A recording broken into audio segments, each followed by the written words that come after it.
খুবই চমৎকার একটি মাসআলা, যারা রোজা রাখেন তাদের জন্য।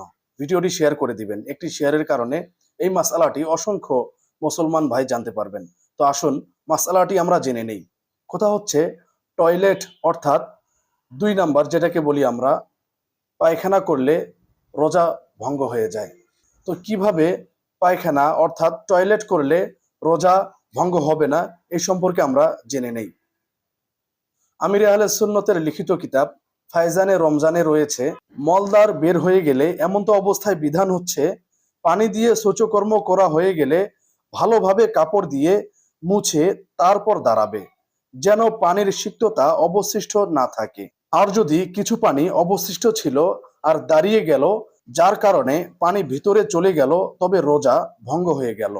এ কারণে সম্মানিত ফকিরা রাহিমাহুমুল্লাহ সালাম বলেন, রোজাদাররা ইস্তিনজা অর্থাৎ পানি দ্বারা পবিত্রতা অর্জনের সময় যেন নিঃশ্বাস না নেয়। এই মাসলাটি আপনি যদি নতুন শুনে থাকেন তাহলে ভিডিওটি শেয়ার করে দিন।